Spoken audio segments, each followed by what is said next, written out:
Hello, 605 Speaks peeps. I am here again. It's been a little while since I've done a recording. Apparently my cat number 3 is going to be the co-host tonight. Say hello, number 3. She is my cat that loves with her claws and her teeth. So if you see me flinching, it's just with joy and appreciation of having a pet. So I am super excited, as everybody knows that's watched this little passion project of mine. I was just explaining to my guest today that this was born of the quarantine when I got bored and lonely for talking to strangers because my performance life was sort of halted during that time. And my goal of talking to somebody from every county in South Dakota. I also had kind of a bucket list of types of roles in our communities that I wanted to talk to. One of my top roles was a librarian, and I talked to a librarian from Yankton.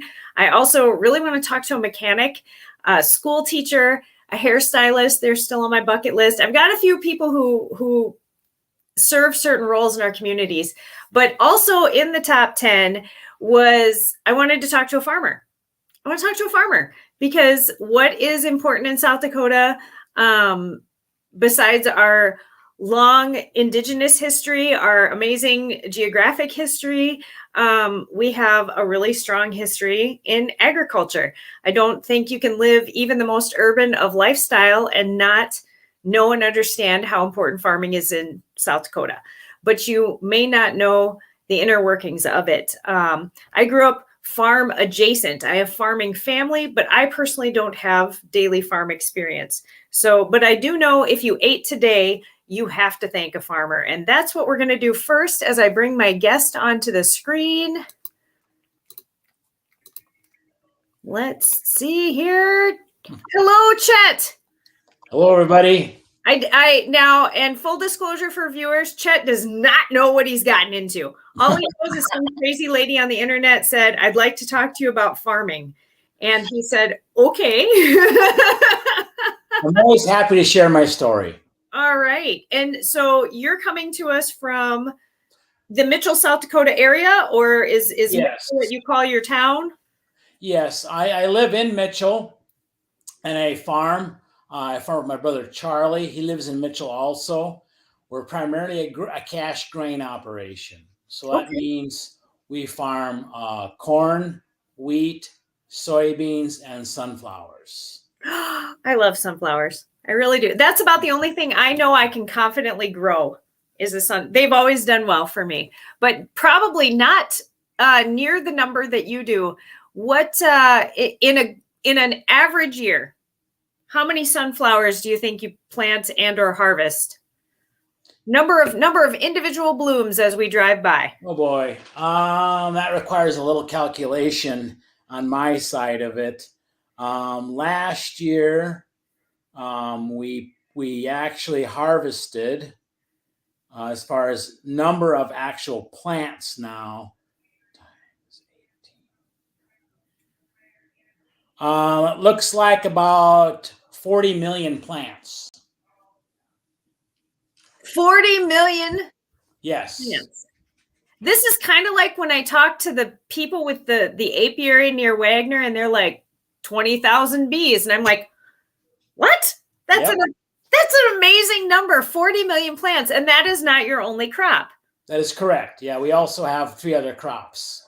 But a unique thing about, so I'm going to lead right off into one of our things we're quite proud of is all of our sunflowers go to Huron to be processed into Wild Dutchman sunflower seeds.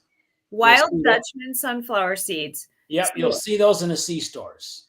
So they're marketed and available yes. regionally for anybody probably watching this. You, me, and my 3 friends. Yep. Who grew up spitting sunflower seeds and feeling cool doing it. Yep. Yeah, the Wild Dutchman is the brand we sell to. And, I could speak probably an hour about just sunflowers and different ways of raising them and doing things. But, with a food grade crop, you have to have perfection. Okay. So it goes in and you need to have nice big seeds. I mean, the larger the seed, the better. You can't have any bug damage in them. You got to have them so they look nice. I mean, so the presentation is everything with anything food grade.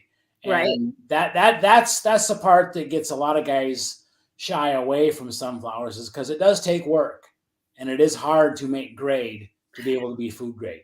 And I've seen, again, being, like I said, myself being farm adjacent, I am definitely a city girl. I grew up where there were sidewalks and railroad tracks and big semi trucks. I grew up in the shadow of John Morrell, and definitely an urban lifestyle. And now I live in the country, but I don't do anything with the country. It's my property is not a working property. It's just my place of rest. But I have a concept of what it looks like when you see a field of corn being harvested or a field of wheat being harvested. I've driven past many South Dakota sunflower fields and never during harvest. What's the difference between harvesting, say, corn and sunflowers? Different equipment, different. The equipment is different, but everybody, when they talk sunflowers, they always think the nice green plant with the yellow ray petals in full bloom. And it is beautiful. Okay. It's one of the best sights you'll see in South Dakota, without a doubt.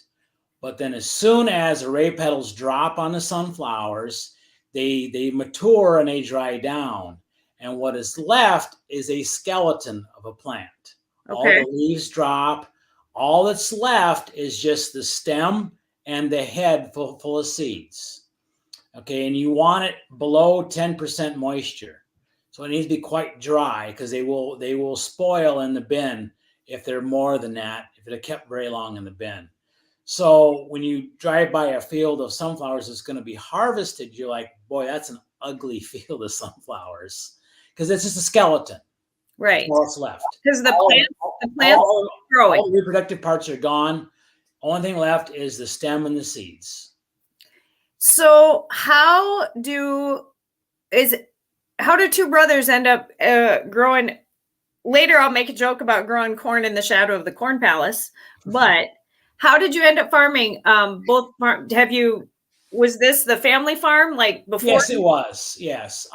We're second generation. My dad started the farm. He graduated out of college, went on, got drafted in the military, went on to be a corpsman because he was a biology major, gets out of college and goes, well, I got a biology major, what am I going to do with it? He wanted a farm, okay, but he didn't have enough money to start farming, so he became a school teacher and actually taught school in Whittier, California. And that's where I met my mother. She is from Michigan, and she moved out to California at the same time because the teaching contracts were quite lucrative for teachers to come from the Midwest into California to teach. They got married, and then I was their firstborn child. And I was born in Whittier, California.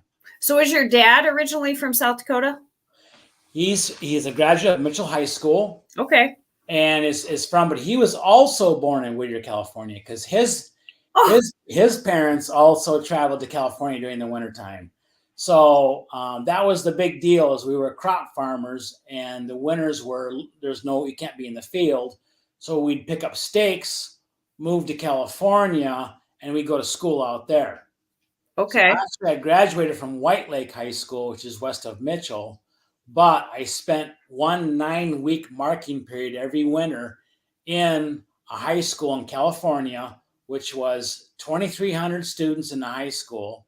Of that, 80% Hispanic, 20% Asian, and there's 5 white males in the whole school.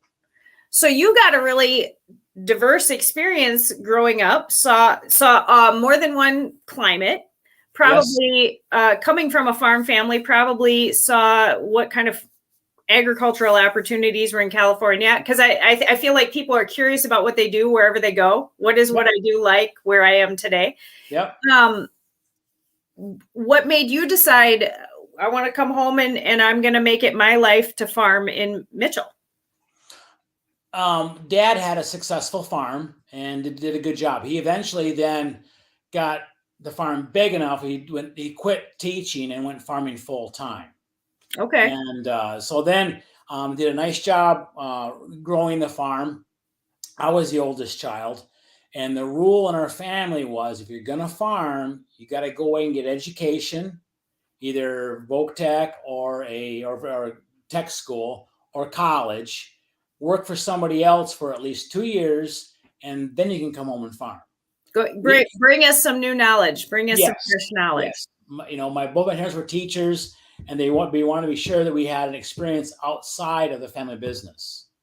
That now I went to SDSU and lived in Hanson Hall, and I remember meeting several fine young South Dakota men who were there on what they called their get a wife degree. Yep. Yep. They have that at Hanson Hall. Yeah. Yes. It's not Hanson Hall anymore. It is the Hanson, it's different now, and it's a different kind of housing. But yeah, Hanson Hall, I probably learned more there about real life in agriculture than I did in any classroom. I think I probably roomed with people that knew more about farming than some of their teachers did. So, I have great stories about pig vaccination. So the family farm was always grain. Have you ever, in the time that you and your brother have been running it, have you ever entirely changed crops, or have you always been Good question. Basically, when my dad started farming, the technology then that he used, he was a wheat summer fallow farmer. So what that means is half of his ground was planted to winter wheat in the fall.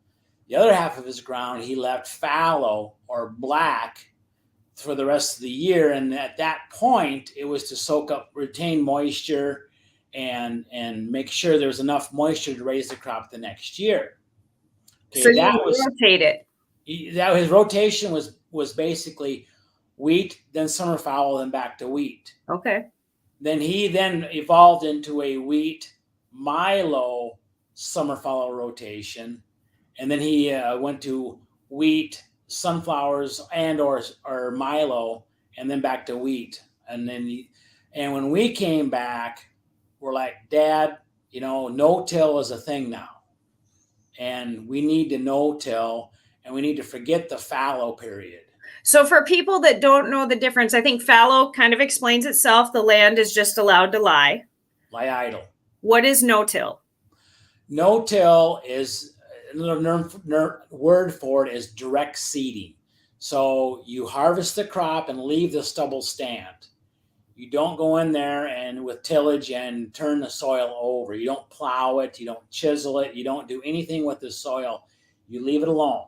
And that's why in the winter here, when there isn't 29 feet of snow, you still see corn stalks coming up through it. It's not a forgotten or abandoned field. It was left that way intentionally. And then the next spring, then you seed directly into that stubble. And that it does many things for your soil and benefits the soil health. The main thing is it keeps a cover so that when the rain hits the soil, it doesn't degrade the soil particles on top. When the sun hits the soil, it doesn't heat it up too hot. I call it soil armor. So it's kind of like when you think of the rainforest having its umbrella to protect. It's the umbrella layer that's protecting the soil. So you're not damaging your topsoil. Your topsoil isn't just blown away in the South Dakota wind.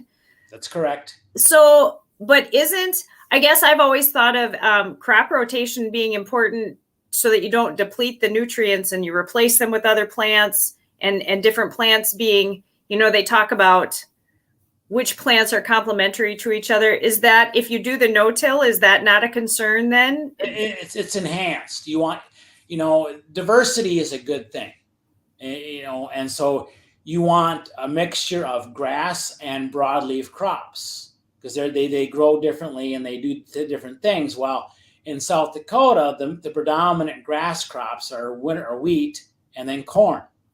Right. And your broadleaf crops would be soybeans and then sunflowers. Okay. So they have different nutrient needs. They have different ways of growing. They have different seasons they grow in. So if you rotate all those through your rotation, you have a better soil health, and you also enhance the yields of the other crops as you're raising them. Because you're feeding it back there. You're feeding it back with each other. Yes. I mean, like with soybeans, they're a legume. So they fix nitrogen out of the atmosphere and put it back in the soil. It's not a large amount of nitrogen because the use of nitrogen is quite heavy with corn and wheat and sunflowers, but it still adds. It's a great rotational crop. Right. It adds to the soil health. It adds to the benefit for the environment. Right. What about, we are looking at, for anybody watching this in the future, it's March 2023 in South Dakota. If you look at what we've gone through this winter, they're calling it an unprecedented winter experience. We've had different kinds of snow, more snow. We're coming off a drought and then coming into a heavy layer of snow, different snow than a lot of times. We have a lot of times, I mean, in South Dakota, we're always like, if it weren't for the wind, the wind sometimes blows a lot of that snow away for us. It does help us that way. How is this going to impact? Do you feel like you're going to have to go in late with seeding this year? Do you feel like you're going to have trouble getting into the field? Yeah, that is a concern. I did an interview with an Ag News Network last week, and that's their main concern with this whole North Dakota, South Dakota, Minnesota geography of what's going to happen with the crop, how late's it going to be. And I would say right now we are probably between 2 and 4 weeks later than normal at this point. The good news is that most farms nowadays have increased their equipment and their labor to the point where it doesn't take very long to plant the crop. Right. When my dad was farming, I mean, it took 6 to 8 weeks on a normal year to plant the crop, and if it was a wet year, it just got pushed back and it got terrible. There's a lot of guys that I know that can get their whole crop planted in 10 to 15 days. That's not us, but some guys can get that done that quick. And we talked a little bit on the internet about this, is that you bring in help, and that was what generated my question. You bring in help from, was it South Africa? That's correct. South Africa. And so actually I probably should be interviewing the guys that come to work for you, because the first thing that came to my mind is, what would make you leave there to come here and be a farm kid? Because a lot of South Dakota farm families, their farm kids truck it out. Yeah. What makes it attractive to them to come here? And you had said a lot of them already come with some kind of knowledge of farming. What is it? Are they doing similar kinds of farming as what you are providing? Yes. You asked a couple questions there. So I'll start with the first one. The reason why they come over is opportunity. Yeah. I mean, they can come over here, and the way our currency is set up versus their currency, they can make as much working here just 8 or 9 months out of the year as a full-on college graduate can for a full year back home. Okay. So the money that they can make here, they can send back home, support their families, put it away. A lot of the kids we have come over here are off farms in South Africa. So to answer your second part of your question, the reason why they have experience is because they come from a family farm there. And a lot of them, their parents are like, you need to save some money up because they don't have crop insurance. Mm-hmm. They don't have any safety nets over there. So they got to have cash in the bank in order to start farming. Well, if you're an 18-year-old kid, you're not going to have a bunch of money saved up. Right. So they'll come over and they'll send money home, put it in the bank, and they'll save it up so they can start farming on their own someday. So you're growing sunflowers and they're growing their nest egg. That's correct. Okay. That's very correct. And, the work ethic on these guys is phenomenal. You talk to any business owner in South Dakota, and the first thing they tell you is, we have problems sourcing the good, right kind of labor for the jobs we need. And that's the hardest part. And we talked a little bit about them coming here. Not only are they providing you labor, but you have to provide them housing. Like you have to have they come here with the expectation that you will give them a safe space to land. Yes. They come over on an H-2A visa, and it's a temporary visa set up by the federal government where we have to provide them with a place to live, because they're from a foreign country. Right. And if we have to feed them, or we have to provide them with vehicle to get to town to buy groceries and a place to cook and feed themselves. We also got to provide work comp insurance in case they get hurt on the job. Right. They're not going to be a detriment to society or to the local hospital. So, I mean, there are set rules and regs to getting this type of visa over here. Our first year with it was a bit of a learning curve, but we've been doing it now. I think this is our 7th season, and it's going smoother every year, it seems like. Yeah, because I could see, as from the mom perspective, if I was sending my little boy overseas to harvest your field and you send him back to me with 2 less fingers and a bump on his head, I'm coming for you. Yep. Yep. Like and we realize that, and we Yeah.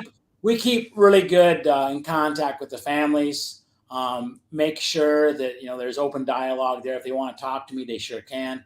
I've actually had a couple of the families, interview me after I interviewed the kid, to come over, which I understand.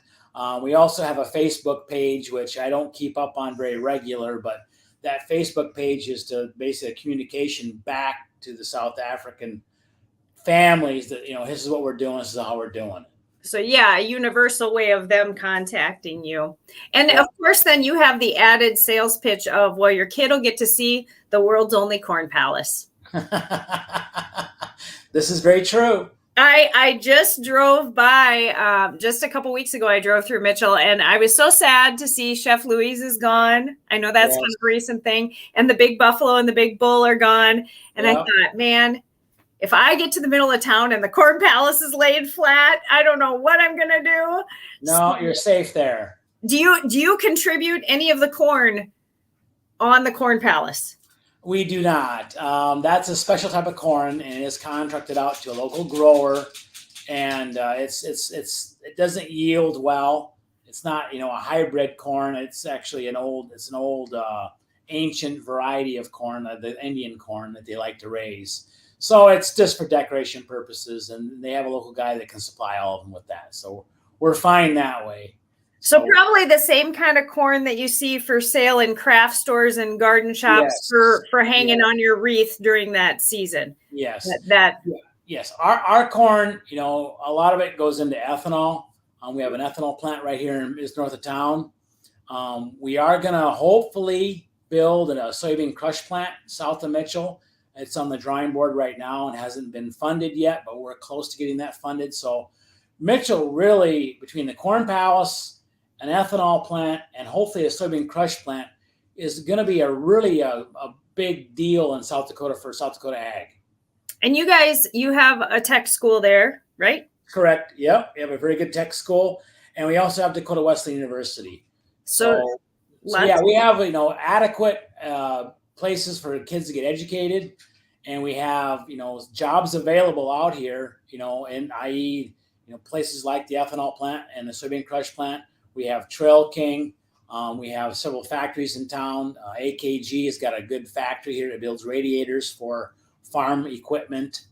You've got Twin Dragon, the best Chinese food restaurant in the state. Yes, I would agree with you on that. Excellent. Because I would just hang up on you if you were like, no, I question that. Nope, that is best egg rolls in probably the United States. Yeah, the Prom family does a nice job with that restaurant. And the nice part about Mitchell is that it's small enough, a lot of the business owners. I mean, we're only 14,000 people. Right. So, we know a lot of people in town. What do you think if somebody were to say to you, Mitchell as a town, I'm going to ask you 2 questions. They're the same question, but 2 different core parts. So first of all, Mitchell as a town, as an urban center, do you feel like it's shrinking, growing, or staying pretty much the same? Well, if you look at the census, we're pretty much staying the same. So you're not losing people to other urban area? No, there has, traditionally retail was a large part of Mitchell, and with what I want to call the Amazon effect, Right. we've seen some of the retail, small ma and pa retailers, kind of go by the wayside, but we picked it up in other places. So I mean, it's you hate to see the small ma and pa stores, not thrive like they used to, but it is part of life, and you have to go with the flow, and you have to do, make do with it. So so it's basically staying the same with the advent of the interstate. We can hop on the interstate and be in Sioux Falls in an hour. Mm-hmm. So I mean, if you need something real, an hour's drive away, that's not terrible. So Well, and you guys have a Walmart. You have Cabela's. I mean, yes, Cabela's is its own kind of retail draw. yeah, it is. It is. During hunting season, that's just everybody comes to Mitchell. They get a hotel room. They go to Cabela's and they go shoot some pheasants. And you guys have a couple different grocery chains, don't you? Is it County Fair that's there? County Fair is the one that's actually locally owned. It's got places elsewhere also besides Mitchell, Mm-hmm. and very well run. Clark County does a nice job with that. We also have Walmart, which you mentioned, which I'm not a big fan of because it's just a big box store. You have to know where to go to get what you want. Right. And then Coburn's is the other grocery store in town, which is based out of St. Cloud, Minnesota. And so my repeat of the question, but with a little bit of a twist. So as a farming community, the family-owned farms, is that growing, shrinking, or staying the same? I don't have any stats to back me up. Okay. This is just off the cuff. Yeah. Just what you feel like you see. Yep. Off the cuff. I see farmers basically maintaining, as far as numbers. We have the older retired guys that exit out of the business, and then their ground gets absorbed by another farm family. But also there's other farm families in the area that don't want to gobble up so much ground. They'd rather do a livestock side of it. So we've got some hog operations that are, I know a couple farmers that have sons that say, you know what, we can't get enough land to bring you into our farm side of things, but we can put a hog facility up, and that can be your side gig, and then you can help us farm. Okay. So that supplements their income, and it's an opportunity for the young farmer to come and get a start, because eventually dad's going to retire. Right. And everybody kind of, I think you've got to be really committed as a kid growing up in a farm family to pick up where dad and grandpa left off. Especially, that might even be part of the Amazon effect, where you almost feel like, well, if everybody with the push of a button can buy it from somewhere else or buy it from another country, but they don't have to face with you, it's hard to want to stay face to face with that. I mean, that's a hard life. It's early in the morning. It's late at night. It is. It's drought. It's flood. It's locust. It's everything that's in the Little House on the Prairie books in modern times. Yes. Yeah. The risk is great. With farming, that is why it's so hard to get started in farming. Mm-hmm. I mean, you just can't just go out and buy a tractor and a planter and a combine and just run some ground and just start farming. It takes equity or some skin in the game. Right. And that's where you see a lot of the families, they become generationally owned. Right. And that's work together. Yeah. And that's what they want to do. I mean, they want to provide for future generations. Right. So they take care of the soil.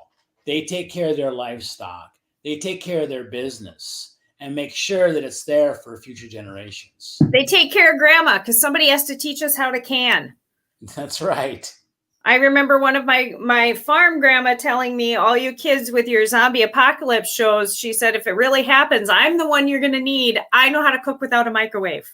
and she's right. I often, that is a skill I never learned. And I often think, gosh, I should have paid attention that day. All I ever paid attention to is how to butcher chickens. So I'm your girl for the hatchet job, but after that, somebody else has to take the lead.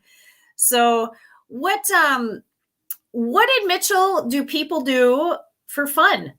I mean, like I said, I drove past. I was excited to go see a great big buffalo, a big fiberglass buffalo. But I imagine there's more to Mitchell than that. What do people do for social hour? Good question. I mean, obviously, Mitchell's a basketball town, and we've had quite success in years, a long time ago, with their high school basketball team. And just recently, they got second in state. So they seen a resurgence on that. So if you got kids in school, I mean, that's obviously your number one concern is your kids and their education and what their extracurricular is. So that's a big deal. The Dakota Wesleyan is got its sports programs. People like to go to those games and watch those games. One of the things I'm involved with in town is I'm involved with the bicycling club called Palace City Peddlers. And I'm definitely going to share this video with my friends from Falls area, the Falls area bicycle group, because the Fab, I thought that was the best name ever, but Palace City Peddlers runs right over them. Yeah, well, you just fat tire right over the Fab name with that. Do you guys have a taco ride? We don't have a taco ride. Maybe you should have a corn dog ride. We should. That's a good point. It's a good idea. No, we have Moonlight Rambles, which we ride around the lake, and we have a set of single track trails along Lake Mitchell. There's about 10 miles of trails, and I would challenge anybody in the eastern part of South Dakota to find a better trail system around the lake than what we have in Mitchell for single track. And for those who don't know what a single track trail is, it's basically a path, like a hiking path, in through the trees and around, and it flows. So you're on a bicycle, so you come into berms, you come out of the berms, you go into the next berm, and you flow through the trees. And it's a really fun way to ride through the forest and on a trail, and it's designed for bicycles. So it's not paved. It's not paved. And so I, as a pedestrian, if I was walking along on it, I would be in the way. If I heard you coming, I would need to. No, we have a lot of dog walkers. We have a lot of trail runners. We have a lot of regular pedestrians that use the trails also. So it's not like a tiny, narrow bicycle wheel track. It's at least one person wide. It's about 3 feet wide. Oh, like a standard sidewalk width. Yeah. Okay. Yeah. And like I said, it's not so heavily traveled that you're running into people every 100 yards. Right. But you learn when you ride the trails to holler out. If you see somebody ahead, you holler out, "Hey, biker back, coming through." Right. And you slow down and everybody moves out of the way and you go around, and it's really not an issue. But whenever I ride them, I always bump into people every time I ride them. And here in Sioux Falls, we have a pretty impressive paved bike trail throughout our city, but that's also become a pedestrian. And I'm one of the pedestrians. It's become a pedestrian and walker trail as well. And that's always been one of those, there's friction. We share it, the walkers and the riders, it's shared, but there's always issues of, being respectful of it. And also like knowing the etiquette, and also knowing that I don't think people realize the average bicyclist, if you're serious about it, you could be coming down a paved road at 30 miles an hour. Like, it's like jump out of the way of a car. They can't just stop on a dime. So yeah, I think that's something that every walkers need to be cognizant of. If you're on a trail for bicycles to be on as well, they can be a powerful moving vehicle. Yes, and in Mitchell, it's been not an issue. Everybody gets along pretty good. Excellent. What do you think what's your media like there? I always ask, do you guys have a print newspaper that's local? We do, but it's mainly digital based now. It's Okay. like all print media. It's gone digital, and to an old guy like myself who used to get the paper every morning, Mm-hmm. to walk out and get it at 6 o'clock in the morning and sit down and have my coffee and read the paper. We now only get it twice a week on Wednesdays and Saturdays, but the digital version is available on a computer, an iPad, if you want to go that route. But I like the texture feel of the old paper. I'm old school that way. And so that's a kind of a bummer. We do have 3 radio stations in town, one country, and I think one rock and roll, or I would call it more of a 80s rock, and then one, I think there's a sports station in town. I'm not sure on that one. That's fairly new. So we have radio and we have print media. They do a good job of covering the Mitchell area. I think they consider their trade area from like Salem up to south of Huron, way out past Chamberlain down to Winter, and then back around. Is kind of how they look at their trade area. And so for local TV news, do you get basically the networks out of Sioux Falls then? Yes. Yeah, I've had KLN TV News out doing interviews on the farm with me before. And were they out there going 40 million sunflowers? No, they didn't ask those kind of questions or put it in those kind of numbers. But I've seen some great sunflower footage from Kevin Kiergaard. Did any of that come from your farm? From Kello with Kevin? I don't think so. I don't. Kevin, I've dealt with some other reporters besides Kevin out here. Yeah. So he seems to find some of the views and whatnot of South Dakota that I always say, what is your hidden local gem that the tourists don't know about? And Kevin probably knows about it. Yep. Yeah, he finds those things. What would you call in your area the hidden gem that the tourists wouldn't be able to find? Well, I'm biased, like everybody is. I like to ride bike, and I think our bike trails here in Mitchell are just phenomenal. And the nice part, I forgot to add this. No tax dollars were used in building these trails. It's all volunteer labor, and all the money that's used to fund this comes from our fundraiser, which is the Tour de Corn bike ride. There we go. It's coming up this year on August 19th, I believe. Excellent. What do you think when other South Dakotans describe Mitchell? What are they getting wrong? Ooh. I tend to be not very negative on things, and I don't listen to negative people. So if they're saying, well, this is bad about Mitchell, this is wrong about Mitchell, I don't catch that. I guess even if it's something I feel like, even as a South Dakotan that has had some experience visiting Mitchell and things like that. I mean, if somebody said to me, what is there in Mitchell? I would be like, well, there's a Cabela's and the Corn Palace, and I think they have a Walgreens. Like that is how I would describe your town. There's and I had no idea that you had such an excellent trail system opportunity and things like that. I also, here's an example that may be right or wrong. I will often tell people that Mitchell has an identity crisis, that it's a little cowboy, that it's confused about which side of the river it's on. So I might be wrong. Yeah, I mean, we have the Stampede Rodeo. Yeah. And it's very well organized and very well done rodeo. And you don't see too many rodeos east of here. So I can see where you get that impression.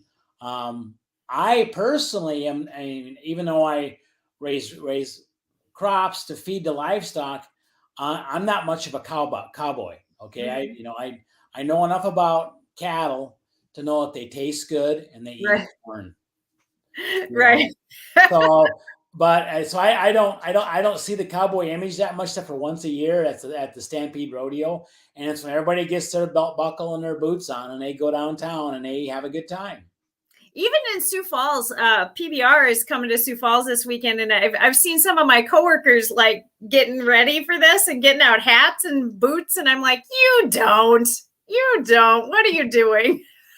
We have that similar thing happen in Mitchell. Yeah. It's okay. Everybody wants to be a little bit of a cowboy once in a while, and they can do it for a weekend, and that's okay.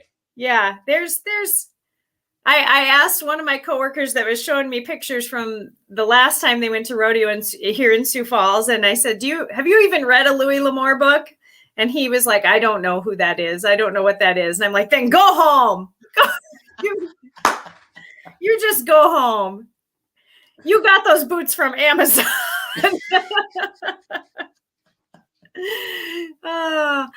What do you think when people talk about Mitchell, whether or not it's locals or tourists, what are we getting right? What are things that you think, ideas or impressions of Mitchell that leave from there that are spot on? Well, our claim to fame is the Corn Palace, and everybody's got to come down and check it out. And, I feel we're a welcoming town. I feel that, because of the Corn Palace, we have a responsibility to the tourists to be good to them. As kids, in high school, you tend to, do dumb things. And, we drive by and, yell, hey, watch out, the birds will poop on you, and stuff like that. But, I don't see that. Now as an adult, I think it's a welcoming place. I think it's a good place to do business.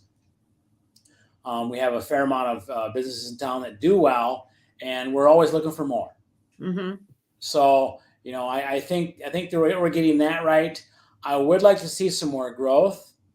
Obviously, everybody does in their town. Right. They want to see more people come in. And in order to do that, it takes a lot of work. It's not an easy thing. Places like Sioux Falls, it happens organically just because it's the largest city in the state. Right. And it's got an airport and it's got all the assets. And so all the kids, when they graduate and get educated, they find jobs there. Right. So, for the Sioux Falls, it appears to be easy. I'm sure the leaders will tell me it's not. Right. There's always a different kind of hurdles. A lot of people would say one of the hurdles is the housing issues here. We have a lot of housing opportunities that no one can afford. And that's a phenomenon nationwide. Yeah. Too. I mean, we see that in Mitchell and with the cost of, building costs and everything, it's hard to make that all work, and all these houses get older and they get decrepit. If you don't put money into them, they end up being not adequate housing anymore and they have to be destroyed. Well, what are you going to replace it with? Well, it's a brand new lot, it's a brand new house, and that's $400,000 or $500,000, and that's just unreachable for a lot of people. Right. So it's not just a Sioux Falls only or Mitchell only phenomenon. I think it's a nationwide phenomenon.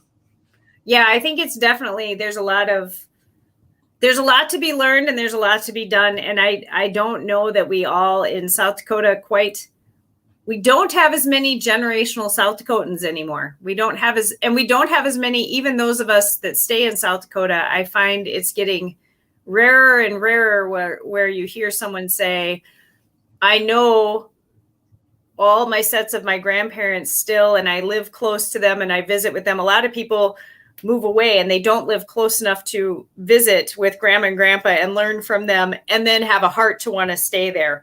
Or their parents moved away from grandma and grandpa and then they moved away from their parents. And so now you don't have the same heart. You see that more in Sioux Falls. Yeah. You don't see it so much in Mitchell, especially when you get outside of Mitchell. You get in towns like where I grew up in the White Lakes and the the Plankingtons, where a lot of people are related to each other. Right. Well, so and so's my second cousin. Right. Well, I didn't know that.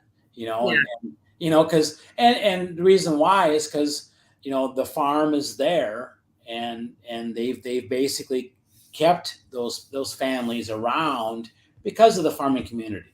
Right. Right. And that's an industry. You're right. It is extremely valuable to go off to college and go work other types of farm scenarios and bring the knowledge and bring it back. But also a big part of that is an industry that has to be at its core handed down.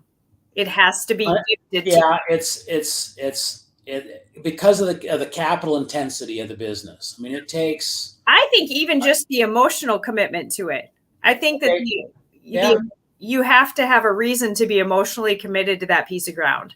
Yeah, good point. Because that's something we take for granted. Mm-hmm. We don't even think about it as farmers. Right. It's there. Right. We toss around the word sweat equity a lot, but there's heart equity too in living rural in South Dakota. A lot of times it's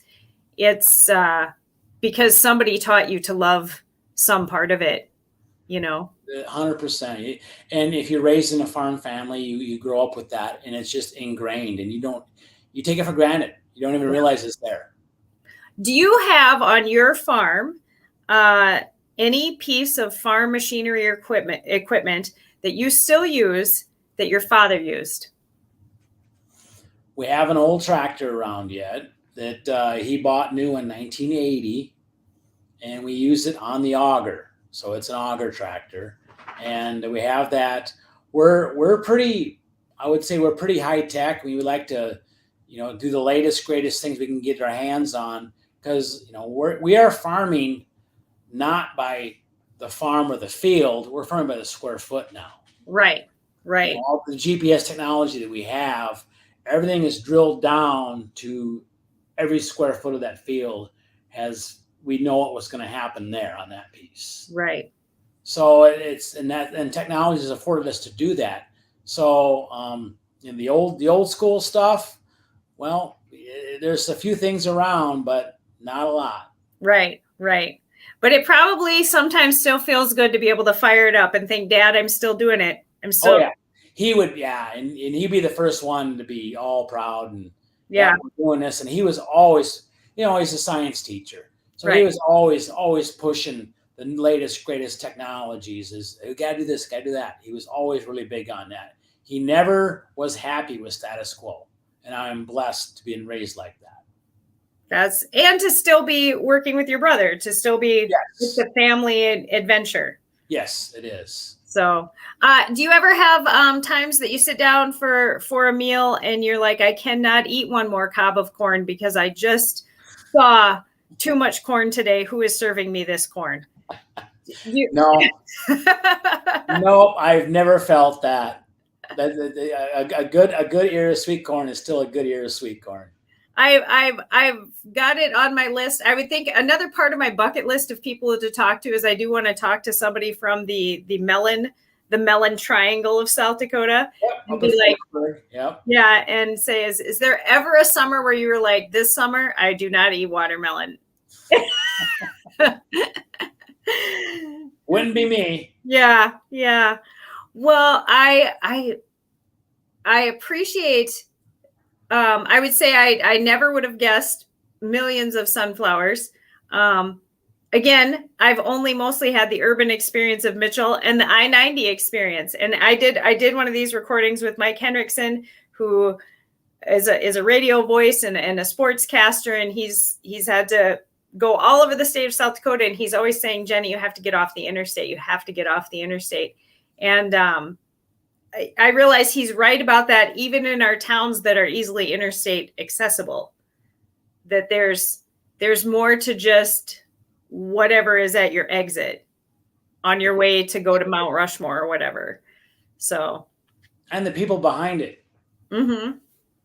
There's good people everywhere. Absolutely. Well, I appreciate you talking with some random lady that wanted to ask you about farming. Especially since I just started out with, tell me about getting a visa. And I wasn't talking about a Visa card. But I think I can barely cook for myself. And you're cooking for kids that you're bringing in. Well, and I will qualify. We do not cook for them because we give them a pickup. They can drive to the store in. So I know COVID year, when all the restaurants were shut down, my wife did bring meals out for the guys. And Wow. it was the whole crew. And that got to be a bit of a burden for her after doing it for 9 months. Right. And the reason why was COVID was there, and the restaurant, availability at restaurants was so limited. Right. It was carry out only, and it was hard to get. And it would have been a tremendous risk if one member of your crew took the whole line of your crew out. Yes. In COVID, that would have shut down your whole operation, because they live and work together. There wouldn't be a send them to their home to quarantine. Yeah, no. Yeah. They all the guys, all of our H2A visa guys all live in the same housing quarters there on the farm. So yeah, it would be devastating to have it whipped through. I do have one other question. Do you ever have women want to come, or has it always been young men? We have not. I do know a farm that has hired women and has had good luck with them. And so they're coming over to put in their sweat equity into the bank account. Yep. Very similar. It takes a special type of woman to do it, but yes. And it's nothing more than, it's like hiring, it's like a farm wife. Going out and doing all the farm work. It's the same scenario. Right. There's a ton of work on the farm that's not so physically demanding that a woman cannot do it. Right. Everything is so automated and such. Well, there's plenty of old school farm wives that can throw a bale just as far as their husband. There is. Yes. Well, and if I probably had to, whether or not they thought they could or not, there have probably been many instances on many farms where it's all hands on deck, from big to little, husband, wife, and kids. There have probably been many farms where everybody's got to pull, and Well, one of our neighbors is Chad Greenway's mom. So, and she's actively farming. His dad passed away, and she's out there every day doing it just like they always did, Right. Because it's the business. It's what, it's got to go on. And another, I do think, again, that is the heart equity. People will do unusual things because they'll want that to go on more than running a gas station or running a C-store or whatever. There's that. It's the, I know my grandparents ingrained in me, once you own land, you always have somewhere to put your head down. That's correct. And once you own that piece of ground, and then you have to have a love for that land if you want it to grow for you and feed your family. Very true. So yeah, and an amazing legacy to carry that on for your family. Do you see another generation of your family wanting to farm? At this point, no. Both my brother and I, we have numerous stepchildren, and they don't show any interest right now in it. But that could change, and if not, we have some other plans that we could do with the land to make sure that it is taken care of in the future. Right. Yeah, that's important to us. Yep. And I think there's a lot of family farms where they have kind of generationally aged out, where they still retain it, but they rent it, or they work well. Like you said, your neighbors, and who's, sometimes your neighbor kids are just as much the next generation as your own would be. Yep. True. And that you've seen their work ethic across the fence. Yep. And they're going to respect your land the way you wanted it to be. So that is correct. Because if we don't keep growing the corn, what's going to happen to the palace? No good there. When I was little, I was always afraid in a hot summer that thing was going to pop.